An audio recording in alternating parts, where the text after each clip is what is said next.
The door of the shooting range opened slowly. A cold wind blew inside. Everyone turned their heads. It was her, a quiet black woman wearing a black hoodie, black jeans, and old white shoes. Her hair was tied back. Her face looked calm. Too calm. She didn't smile. She didn't speak. She just walked. The room was loud with laughter, bullets, and proud voices. Men were showing off, telling stories about how many targets they hit. But when they saw her, they stopped for a second. Then the laughing started again. "Look who's here," one man whispered. "She lost?" Another joked. "She probably wants to take pictures for Instagram." A tall guy smirked. Nobody greeted her. Nobody helped her. She didn't ask. She walked to the last shooting stall, far away from everyone else. She placed her old leather bag on the bench and unzipped it slowly. Inside was a silver handgun. Clean, shiny, ready. The other shooters watched her from the corner of their eyes. They didn't believe she could shoot. In their eyes, she was just a girl, soft, weak, and out of place. She put on her ear protection, calmly, slowly. A young boy who cleaned the stalls stood nearby, watching her with curious eyes. He had seen her before, a few times. Always silent. Always alone. The woman lifted the gun, then paused. Her eyes stared straight ahead at the target. Her arms were strong, steady. But she didn't shoot. She took a deep breath and lowered the gun, and then a flashback. It was night. Rain was falling hard. Young Maya, about 17, was hiding behind a car. She was crying. In front of her, her big brother lay on the ground, bleeding. People were shouting, police lights flashing. Her brother reached out to her. "Stay strong," he said with his last breath. "Never let them laugh at you. Back to the present." She opened her eyes. Her hands didn't shake, not even a little. She remembered her brother's voice, the pain in his eyes. The sound of that gunshot that took him away. She looked at the target again. It was shaped like a man.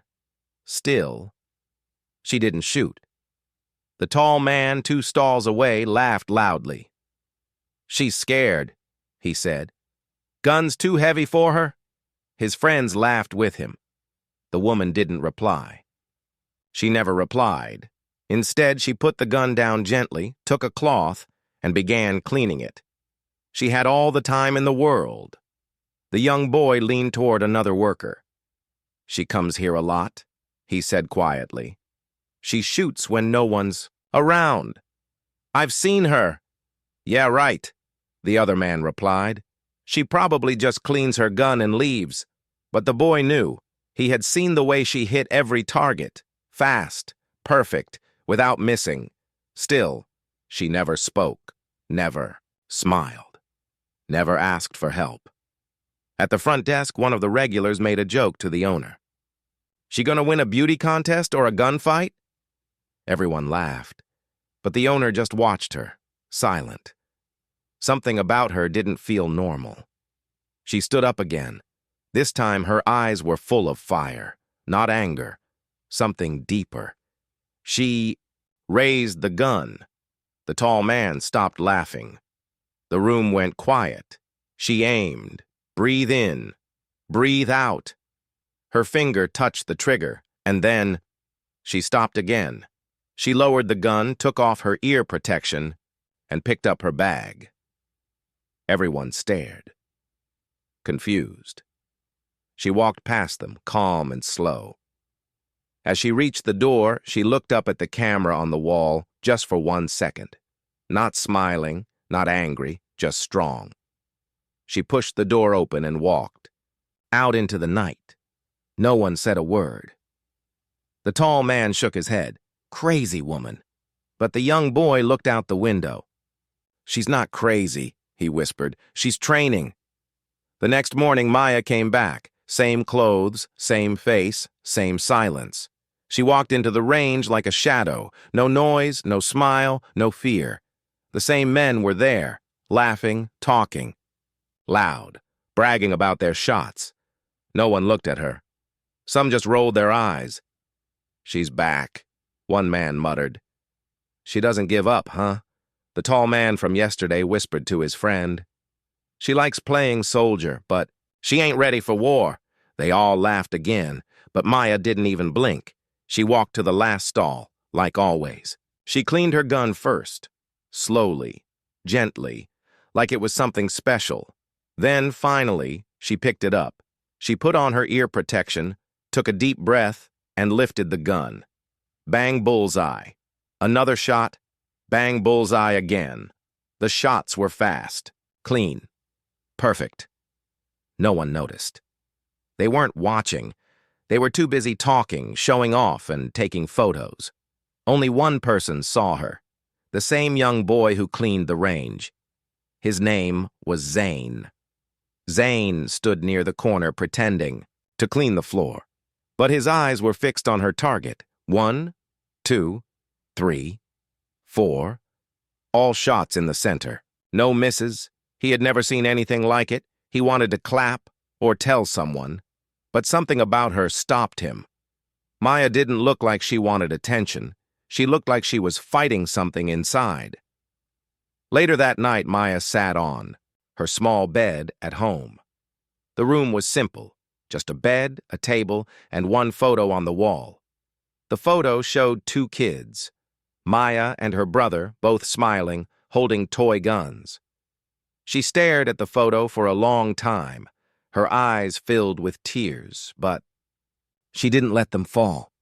She whispered, "You said never stop. I didn't stop. I won't." Flashback.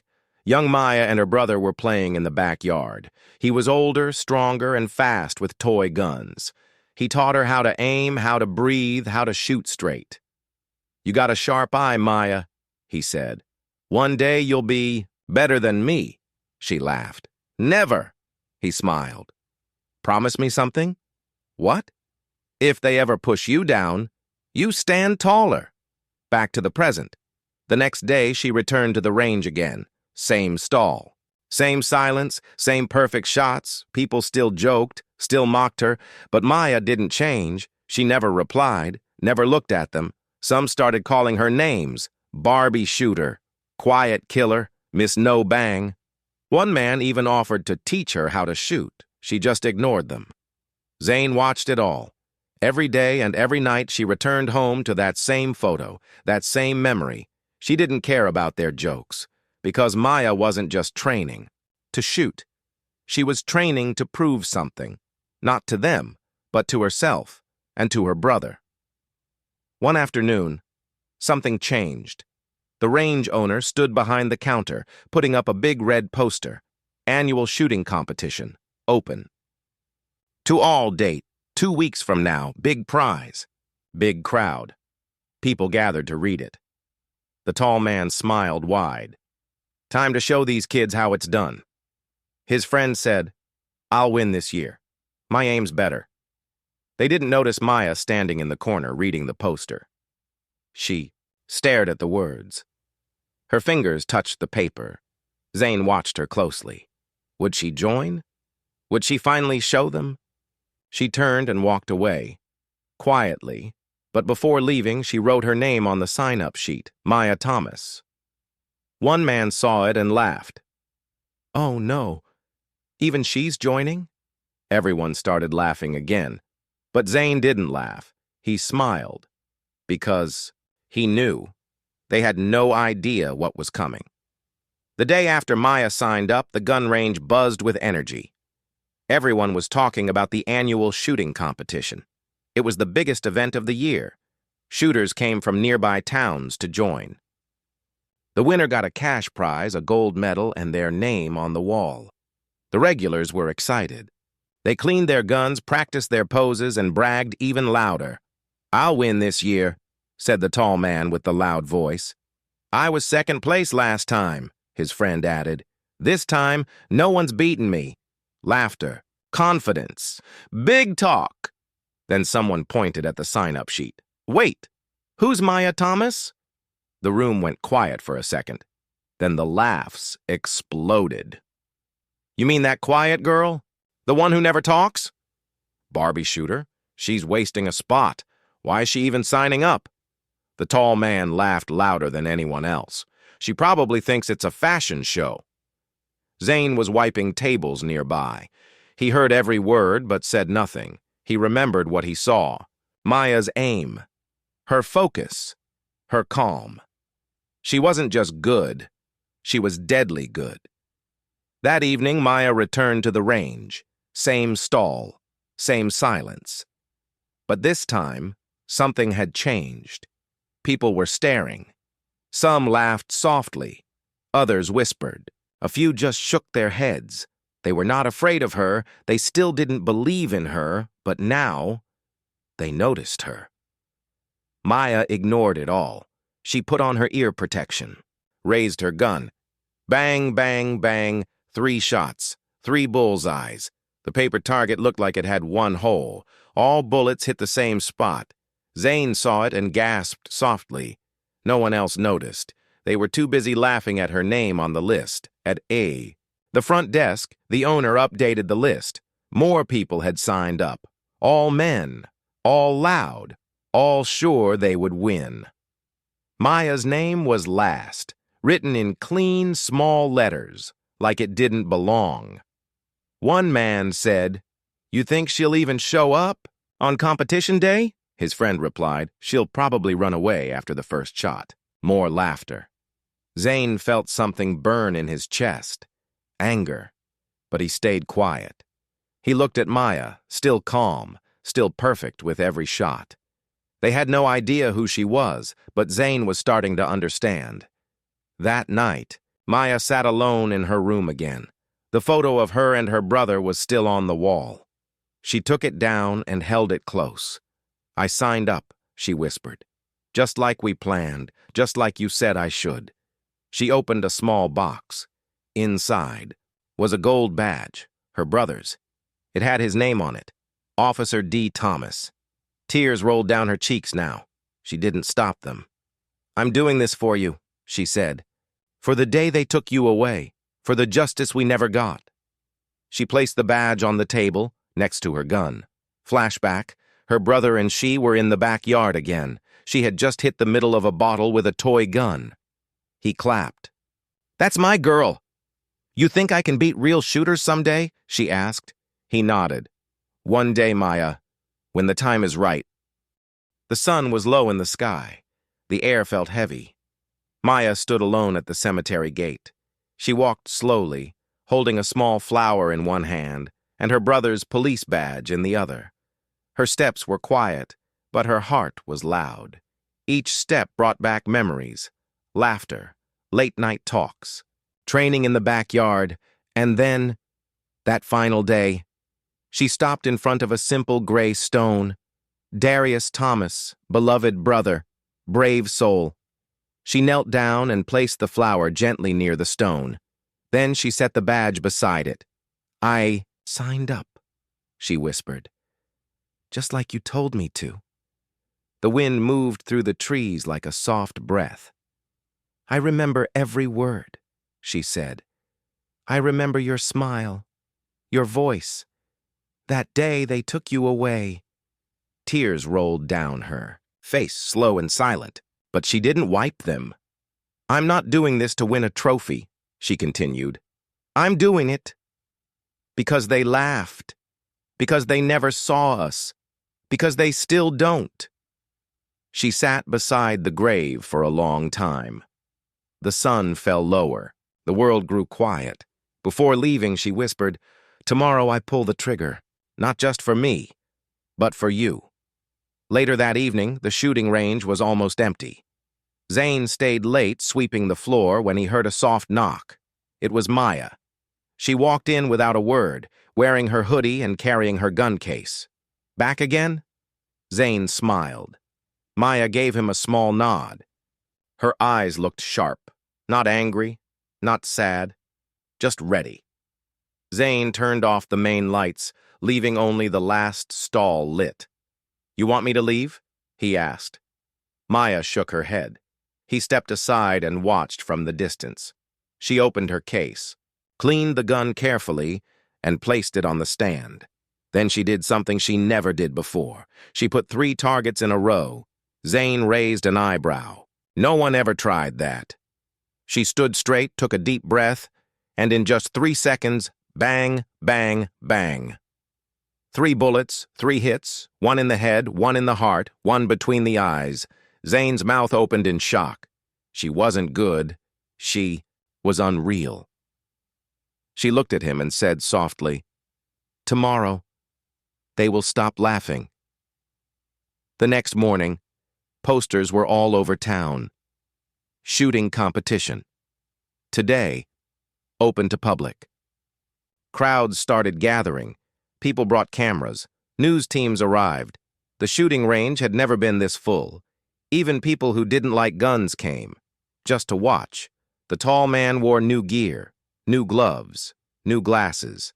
"I'm going to shine today," he said. "Let's send that girl home in the first round." His friends cheered him on. Zane was helping the owner set up chairs. He looked around nervously. Where was she? The competition would begin in 30 minutes. Maya stood in front of a mirror at home. She wore her hoodie, like always. But this time, she added something new. Around her neck, she placed her brother's badge. She looked at herself one last time. Calm, still, focused. She picked up her bag and walked out the door. At the range, shooters were lining up. The rules were simple. Each shooter gets 30 seconds. Hit as many targets as possible. Top 5 scores moved to the next round. People clapped, cheered, and took pictures. Then someone shouted, "Hey, she's here!" Heads turned. Maya walked in slowly, not looking at anyone. Some people laughed. Some whispered. A few just stared. Zane smiled wide. "She came," he said to himself. She really came. She walked straight to the sign-up table. The official asked, "Maya Thomas?" She nodded. He handed her a number. 17. "You're up in the second group," he said. She didn't respond. Just walked to the back and sat down alone. The tall man watched her. "She's really doing it," he said, shaking his head. His friend laughed. "She won't even make it to round 2. But Zane thought differently. He looked at Maya's calm face and whispered to himself, "They have no idea what's coming." The crowd was loud. Cameras flashed. Phones were everywhere. The shooting range looked more like a concert than a competition. Maya stood quietly at the back. She didn't talk. She didn't smile. She just watched. Shooter after shooter stepped forward. Bang, bang, bang. Some were fast. Some were loud. Some showed off after every shot. People clapped. Judges nodded. Names were being written down. But Maya stayed still. Then it was shooter number 17. The host called out, "Next up, Maya Thomas." The noise dropped. A soft wave of murmurs passed through the crowd. "That's the quiet girl. Why is she even here? She's going to miss every shot." The tall man leaned back in his chair and smirked. "This is going to be fun," he whispered. Maya stood and walked to the line. Her steps were slow. Her eyes didn't look at anyone. She carried her gun case with both hands and opened it gently. The sun hit the metal. It shone bright. She picked up her gun and took a breath. The timer started. Seconds. She didn't rush. She closed her eyes for 1 second, then opened them. And in that moment, the whole place went silent. She raised the gun. Bang, bang, bang, bang, bang. 5 shots, 5 perfect hits. 1 in the center, 1 in the neck, 1 in the heart, 2 in the head, bullseye, bullseye, bullseye. The judge dropped his pen in shock. People stared at the screen showing her target.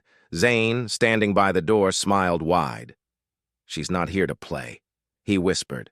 The timer still had 15 seconds. Left. Maya reloaded. Bang, bang, bang, bang, bang. 5 more. 5 perfect hits. In just 25 seconds, she hit 10 targets, all in the center. The bell rang. The crowd didn't clap at first. They were too shocked. Then, slowly, a few people started clapping. Then more. Then the sound grew louder. The tall man sat frozen. His friend looked at him and said, "She's not a joke." Maya walked off the stage like nothing happened. No smile, no emotion, just calm. She sat back in her chair and looked at no one. Zane ran to the scoreboard. They posted her score 10 out of 10. Perfect. Her name was at the top. The crowd buzzed. News reporters took notes. Some people whispered, "Where did she train? Is she military? She's too calm. That's not normal." But no one knew the answer. Only Zane did. The tall man went up next.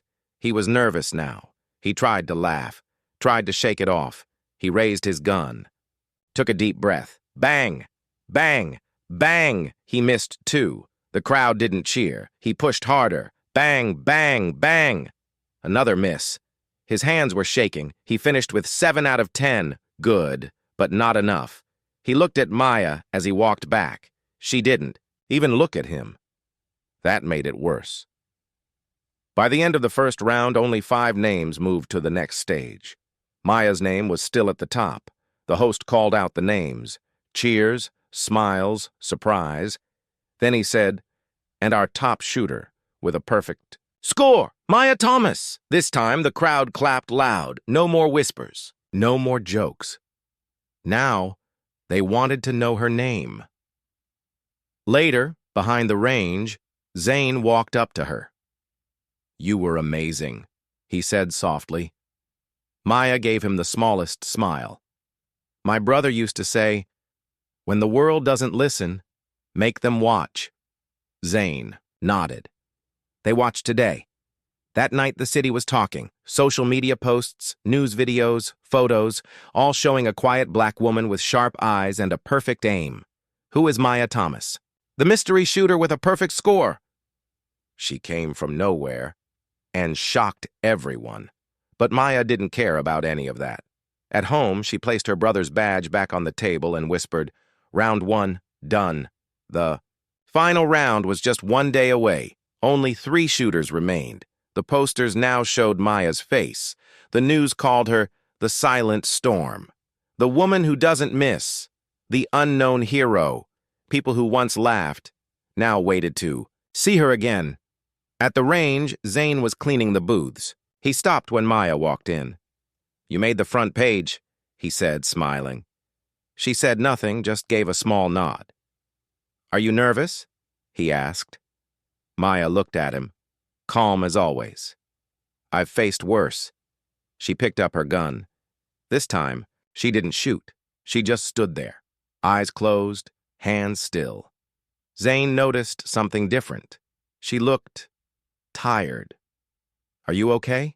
he asked softly. Maya opened her eyes. "Tomorrow is more than a final round," she said. "It's the end of a promise." That night, Maya sat by the window. She held her brother's badge in her hand, rubbing her thumb over his name, Officer D. Thomas. She remembered the night he died. The memory still burned in her chest. He was chasing a suspect, alone. He called for backup, but no one came. They said they were too busy. She waited all night for him to come home, but he never did. They blamed him, said he made mistakes. But Maya knew the truth. They let him die because he was a black officer in a station full of people who never accepted him. And that night, Maya made a promise.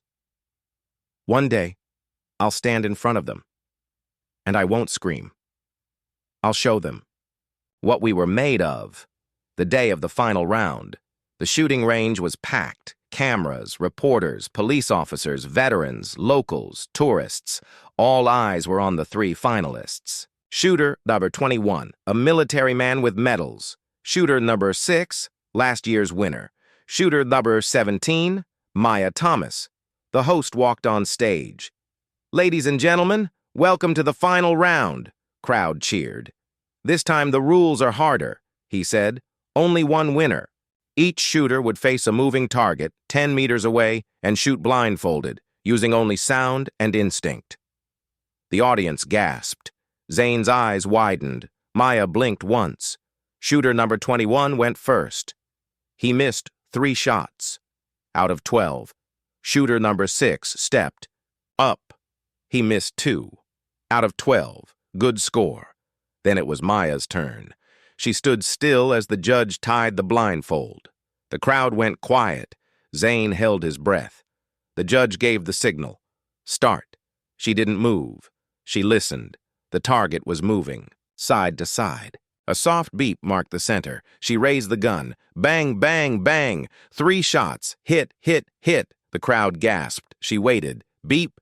She moved again. Bang, bang, bang. 3 more. All perfect. Zane clutched the railing. No one was breathing. Beep, bang, bang, bang. Final 3. The bell rang. And out of 12. The next morning, the world had changed. News channels ran one name all day, Maya Thomas. Headlines read, "Woman wins against all odds. From unknown to unstoppable." She didn't speak, she let the gun speak for her clips of. Maya's final round went viral. Millions watched her hit 12 targets, blindfolded, without missing. Some called her a genius. Others called her a symbol. But to Maya, it wasn't about any of that. It was about a promise. At home, she turned off the TV. She didn't want the noise. She had heard enough of it in her life. She sat by the window, watching the rain. The gold medal lay on the table. Next to it, her brother's badge. She touched the badge gently. "You're free now," she whispered. Later that day, Maya got a call. It was from the national shooting team. They wanted her to join. They offered money, fame, travel. But she said, "No, thank you." They were surprised. "Why not?" She simply replied, "I didn't shoot to be famous. I shot to be heard." Zane came by that evening. He brought food and a small plant. "For peace," he said with a smile. Maya placed it by the window. He sat beside her and said, "You know what people are saying now?" She raised an eyebrow. "They say you're a hero." Maya laughed softly. "Heroes don't cry in graveyards." Zane looked at her kindly. "Real ones do." 3 weeks later, Maya stood in front of a classroom. Not as a student, but as a teacher. She had started her own free training program for women who wanted to learn how to shoot, defend, and be confident. The class was full black girls, brown girls, mothers, daughters, even grandmothers. Maya stood tall and said, "The world will try to make you small. It will laugh. Ignore it. Focus. Pull the trigger when you are ready, not when they say so." The room was silent. Then, applause. Not for the medal, not for the score, but for the strength she gave them. That night, Maya walked alone to the range. No crowd, no noise, just her. She stood in the last booth, the same one where it all began. She raised her gun, but didn't fire. She lowered it slowly and smiled. "I don't need to anymore." She packed her things and walked away. The tall man from the first round came by one day. He stood at the door of Maya's class. She saw him. So did Zane. The room got quiet, but the man stepped forward and said, "I was wrong." Maya said nothing. "I came to learn," he added. Maya looked him in the eye for a long time, then said softly, "Then take a seat. Everyone starts at 0. He nodded and sat at the back. Change had begun. 1 year later, Maya visited her brother's grave again. The gold medal was still there, now a little dirty, but still shining. She brought flowers and a small photo. The photo, Maya with her class, laughing, teaching, living, she placed it beside the stone. "Your voice still speaks," she whispered. "Through me." The wind moved gently through the trees. No sound, no noise, just peace.